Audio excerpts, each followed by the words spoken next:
Justiça e Você está no ar. O programa de hoje vai mostrar um sistema prisional diferente, usado em quase 30 países e que já conta com mais de 140 unidades no Brasil.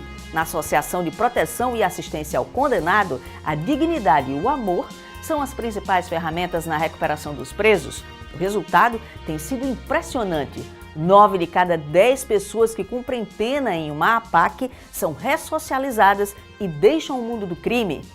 E nesta edição você vai ver também as novas regras para a concessão da pensão por morte pela Previdência Social. O benefício agora varia conforme a idade do dependente. E uma entrevista com o diretor do Foro da Comarca de Natal, o juiz Max Ottoni. Vamos falar sobre as mudanças no foro com a entrada em vigor do novo Código de Processo Civil. Continue conosco, voltamos em instantes. Enquanto isso, acompanhe os fatos que marcaram a Justiça Norte Rio-Grandense esta semana. Até já!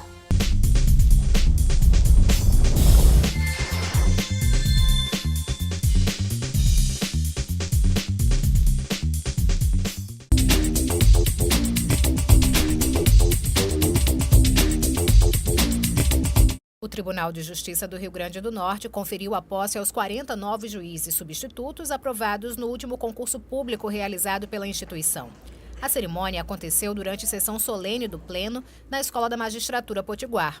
Os novos magistrados chegam ao Judiciário Estadual para reduzir o déficit de juízes em todo o Rio Grande do Norte. Sem a menor dúvida, nós aumentaremos a qualidade, aumentaremos ainda mais a quantidade de processos julgados e, principalmente, nós estaremos preenchendo um vácuo existente hoje em muitas cidades importantes do interior que estão há cerca de 5, 6, 8 anos sem um juiz.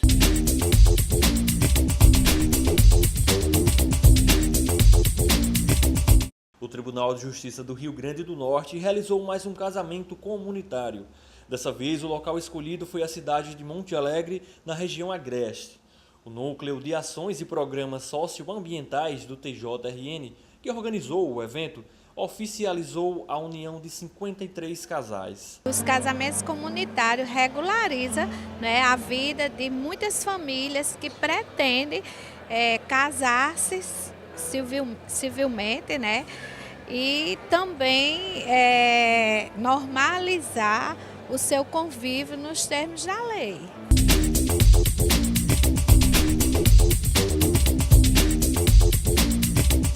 A Escola da Magistratura do Rio Grande do Norte deu início ao terceiro curso de formação inicial de magistrados para os 40 novos juízes substitutos do Tribunal de Justiça Potiguar. A capacitação terá duração de 4 meses. A aula inaugural foi ministrada pelo desembargador Amaury Moura Sobrinho. O tema escolhido foram as perspectivas e desafios na carreira da magistratura. A própria vida do magistrado em si já é um desafio. Para quem ingressa, principalmente porque começa a vivenciar um momento de sua vida totalmente diferente do que aquele até então vivenciava.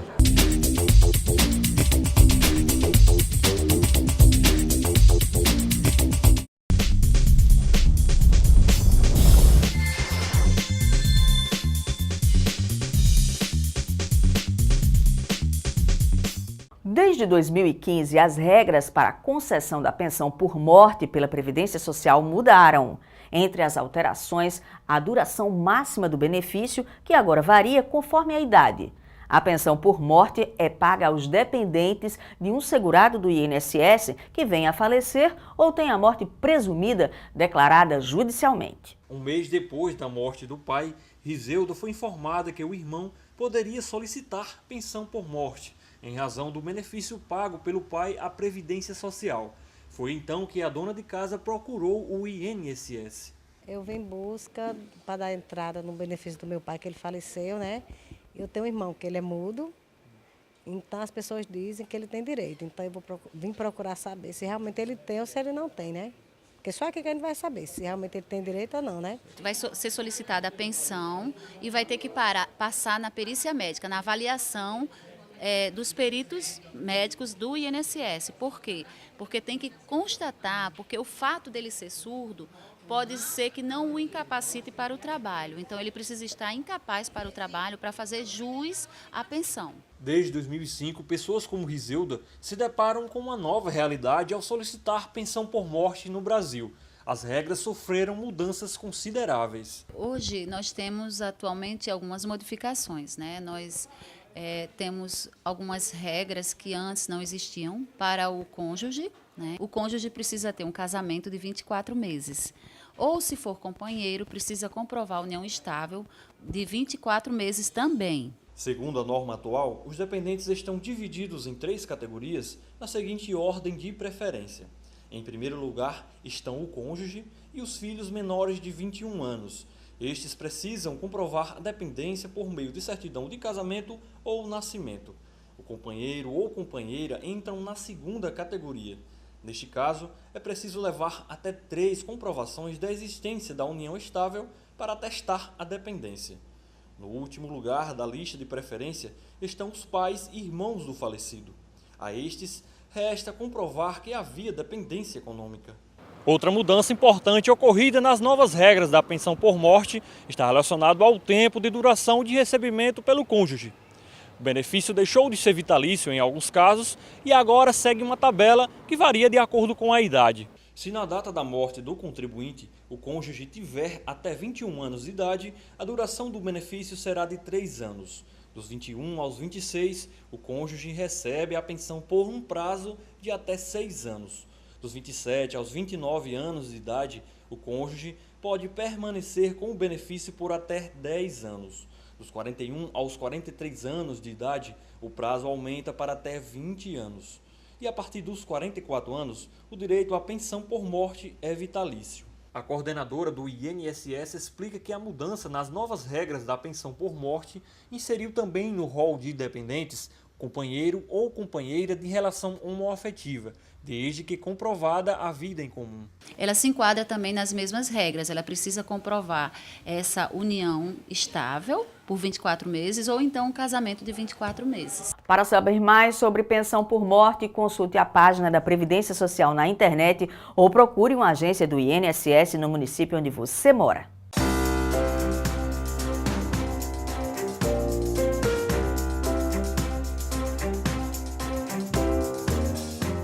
A juíza Tatiana Lobo, de Parnamirim, condenou a Caixa de Previdência e Assistência dos Servidores da Fundação Nacional de Saúde ao pagamento de indenização por danos morais a um cooperado.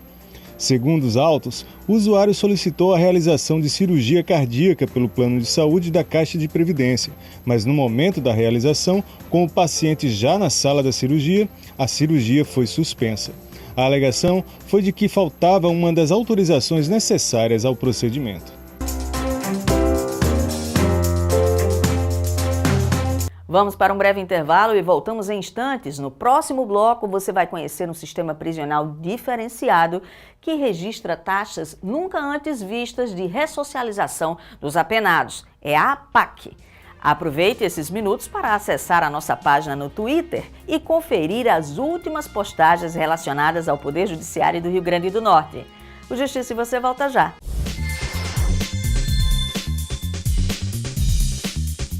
Um sistema prisional que, em vez de oprimir, busca resgatar os valores de cada apenado, fazendo com que ele repense os atos que o levaram até ali.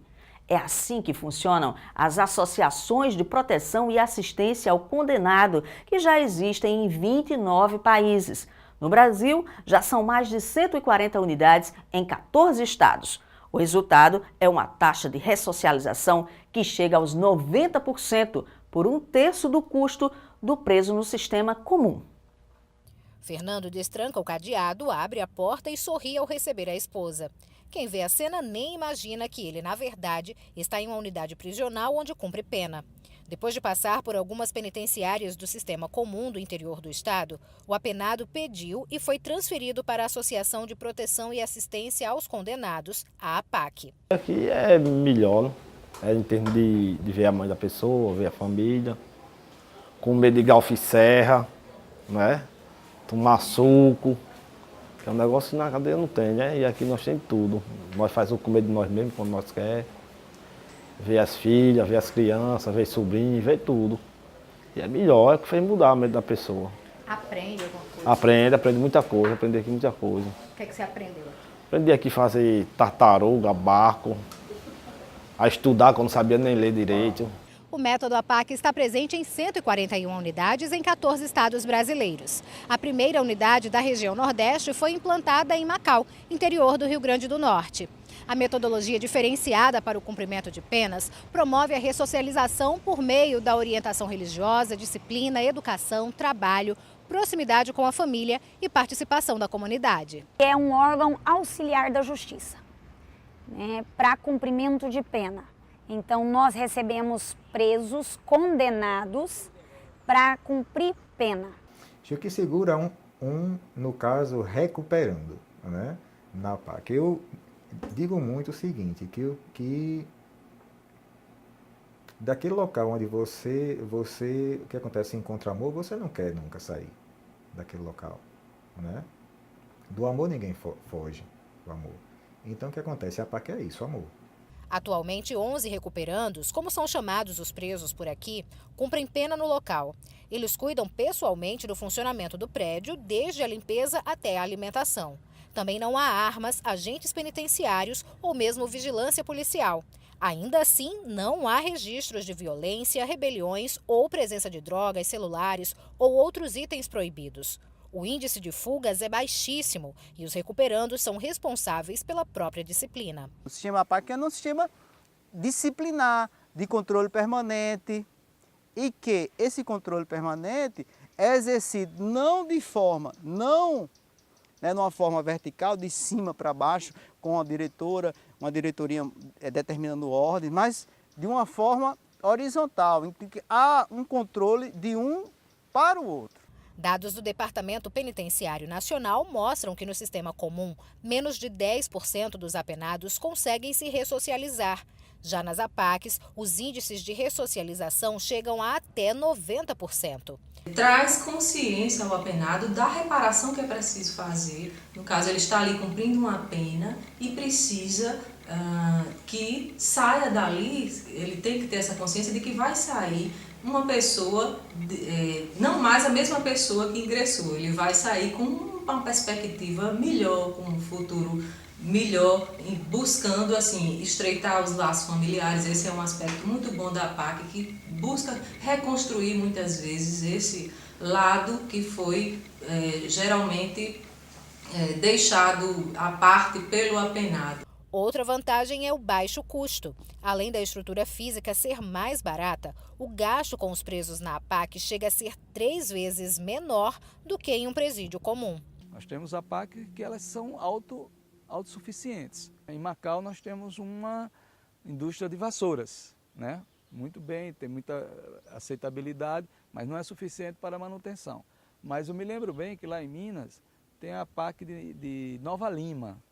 Nova Lima fornece todos os pães do município para os institutos, né? A rede escolar, né? Elas têm um convênio com a APAC e a APAC fornece os pães para essas escolas. Desde 2009, que depois da implantação da APAC de Macau, nós tentamos fazer uma nova APAC em algum lugar ou outro, mas sempre nos deparamos com a falta de apoio dos governantes, né? As imagens e depoimentos que você acompanhou nessa reportagem fazem parte de um documentário produzido pelo Tribunal de Justiça do Rio Grande do Norte sobre a APAC Macau. A íntegra desse documentário está disponível na seção Rádio e TV do site do TJRN. O Justiça e Você conversa agora com o diretor do Foro da Comarca de Natal, o juiz Madson Ottoni. O assunto são as mudanças no foro com a entrada em vigor do novo Código de Processo Civil. Doutor Madson, seja bem-vindo. Obrigado. Como o Fórum de Natal está se organizando para essas mudanças no novo CPC? Pois é, o novo Código de Processo Civil ele traz um paradigma diferente para o Poder Judiciário, né? Nós temos hoje um código que se fundamenta basicamente em 3 princípios, né? O princípio do consensualismo, o princípio da boa-fé e o princípio da cooperação. No sentido de que hoje se impõe que as partes tentem ao máximo possível a conciliação, a solução negociada dos conflitos, né, fundamentalmente, numa situação para se criar na sociedade uma cultura de paz, de entendimento. Depois nós temos o princípio da boa-fé, onde se exige que as partes litiguem de uma maneira correta, justa, honesta. Ninguém hoje espera mais que se vá ao judiciário com aventura jurídica, se pedindo o impossível. Então se pugna hoje pela boa-fé. E também pelo princípio da cooperação. As partes, ainda que adversas, porque o autor tem os seus interesses, o réu tem os seus interesses, mas ainda assim que eles procurem, juntamente com seus advogados, trabalharem para a construção de uma decisão justa, uma decisão correta. Então, são esses princípios que regem o CPC. E a partir desses princípios, nós temos algumas necessidades de adaptação de procedimento. E aí é que o judiciário tem que se adequar a essa nova realidade. Por exemplo, essa audiência de conciliação impõe um trabalho prévio antes de ajuizar, propriamente dito, né? Como é que está sendo feito? Pois é, o Código de Processo Civil ele exige hoje que se faça uma audiência de conciliação ao início de cada processo. Na maioria dos casos em vara civil, nós temos os processos com pedido de liminar. Então o juiz ele despacha aquela liminar, que é uma tutela de urgência, e depois ele marca essa audiência de conciliação. Mas nós temos dificuldade no calendário de audiências dos juízes de já realizarmos essa conciliação de imediato. Então nós criamos um modelo de realização dessas audiências através do SEJUSC, que é o Centro Judiciário de Solução de Conflitos. Então os juízes recebem a petição inicial, despacham as tutelas de urgência e encaminham o processo para a realização da conciliação no SEJUSC. E as próprias varas fazem isso, nós adequamos o processo judicial eletrônico para esse módulo do SEJUSC. Então as varas entram no calendário, marcam as audiências e as conciliações são feitas no SEJUSC. Foi preciso então fazer uma preparação. Sim, trabalhamos antecipadamente, inclusive com a informática, para criarmos essa ferramenta, para que possa a Secretaria, dentro do próprio processo judicial eletrônico, utilizando essa nova ferramenta, aprazar as audiências. A pessoa que está do outro lado do processo nem imagina que exista tudo isso, né? Tem toda uma necessidade de se estruturar, né? O tribunal criou uma comissão para a adequação do novo CPC. Eu integro essa comissão na condição de diretor do Foro da Capital e nós tivemos que definir as prioridades, né, de atuação dessa comissão. E a primeira delas foi exatamente dotar o sistema do processo eletrônico de uma ferramenta capaz de permitir o agendamento dessas conciliações. E como está a questão dos prazos? Os prazos processuais agora são contados em dias úteis. Então, nós tivemos que adequar também o processo judicial eletrônico, que já está marcando os prazos em dias úteis, mas os processos físicos, que são hoje, tramitam na plataforma do processo físico, ainda precisa da contagem manual. Então, o diretor de secretaria, o chefe de secretaria, precisa contar dia a dia para poder saber quando o prazo começa e quando o prazo termina, nos processos físicos. Mas nos processos eletrônicos isso já é feito automaticamente, sempre em dias úteis. Falando em prazo, há sempre uma ansiedade do cidadão pela pressa nos processos, até porque é uma situação que precisa ser resolvida sempre, né? Então, o senhor acredita que o novo código deva fazer frente a essa questão? Pois é, André, assim, a morosidade do judiciário é o grande problema a ser enfrentado, né, e vencido, né? Nós temos hoje uma demanda muito grande de processos, né? E isso faz com que os processos se atrasem nas suas soluções. O novo código ele traz um modelo de enfrentamento disso, só que a gente precisa testá-lo na prática ainda. Ele determina que o juiz estabeleça uma ordem cronológica de julgamento dos feitos e que essa ordem deva ser dada conhecimento às partes, aos advogados, para que possam acompanhar se o juiz está seguindo aquela ordem rigorosamente. E ele diz que, preferencialmente, os processos serão julgados em ordem cronológica. Obviamente que tem os processos que têm prioridade legal. Processos de idosos, de pessoas com necessidades especiais. Criança e adolescente. Criança e adolescente. Então, esses processos eles têm uma prioridade na ordem cronológica. Mas hoje o juiz é obrigado a publicar essa ordem para que as partes tomem conhecimento e reclamem se o juiz não cumprir essa ordem de julgamento. Mas nós temos realidades hoje de processos que são de 2009 e estão sendo julgados agora, em 2016. Mas estão dentro dessa ordem de julgamento. Isso é importante, porque pelo menos os mais antigos sabem que tem prioridade de julgamento, né? Agora, o grande desafio é agilizar esses julgamentos. E aí vem na questão estrutural, né? Mais juízes, mais funcionários, também entra nisso. Mais né? juízes, mais funcionários, uma mudança de cultura da sociedade também, não é? Do excesso de judicialização também. Do excesso de judicialização. A sociedade hoje precisa compreender que o judiciário não é capaz de resolver todos os problemas, não é?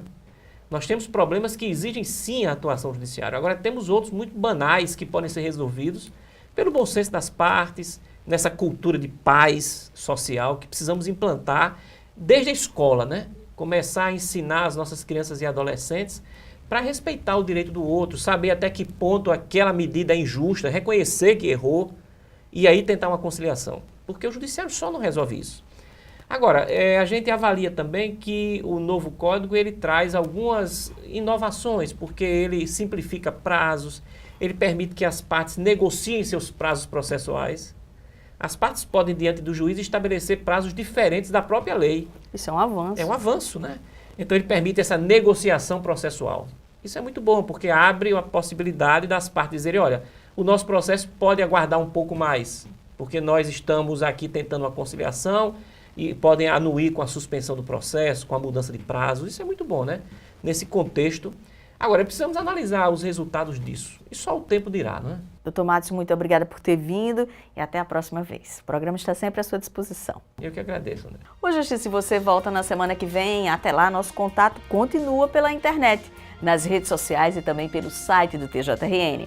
Comente nossas postagens, reveja os programas. Obrigada pela audiência e até a próxima edição.